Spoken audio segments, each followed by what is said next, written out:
Bobby Lilly. I'm an RN, and I'm going to talk to you today about the importance of hand washing and proper hand washing technique. Did you know that 1 gram of human feces, which is about the weight of a paper clip, can contain 1 trillion germs? When these germs get onto the hands and are not washed off, they can be spread from person to person, making people sick. Hand washing is the single most important thing you can do to help prevent the spread of infection and to stay healthy and well. Research estimates that if everyone washed their hands routinely, 1 million deaths per year could be prevented. The World Health Organization recognizes 5 moments for hand hygiene during patient care.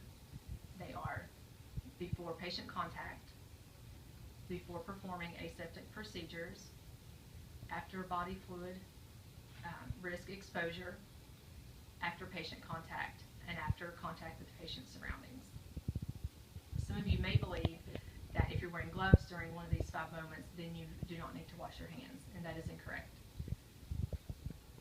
Gloves do not provide complete protection against pathogens. Your hands can still become contaminated through small defects in the gloves or during glove removal.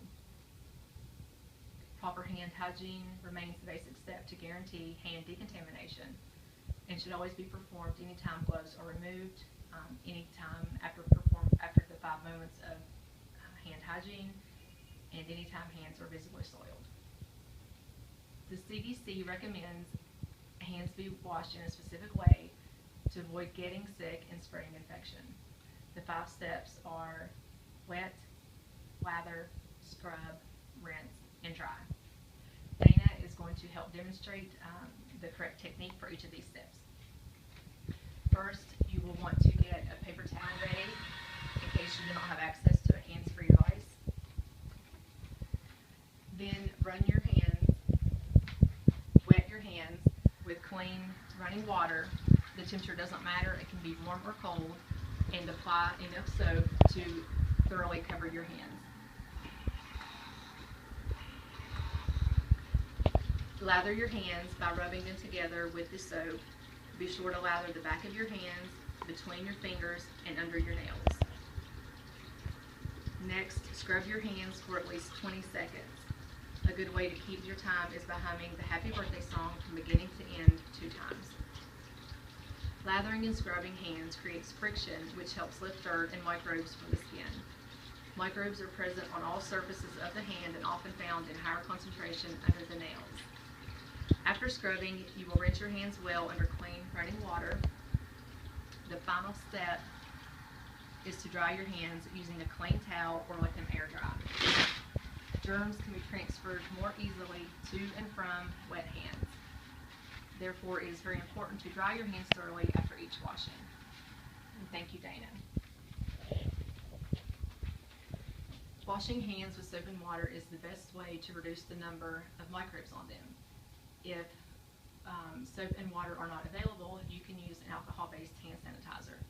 If you use a hand sanitizer, it should contain at least 60% alcohol. Alcohol-based hand sanitizers can quickly reduce the number of microbes on the hands in some situations. However, you need to remember that they will not eliminate all types of germs. In closing, I have just a couple fun facts. About 2.2 million children under the age of 5 each year die from diarrheal and pneumonia diseases, which happen to be the top 2 killers of children around the world. Hand washing with soap and water could protect about 1 out of every 3 young children who get sick with diarrhea, and approximately 1 out of every 6 young children with respiratory infections like pneumonia.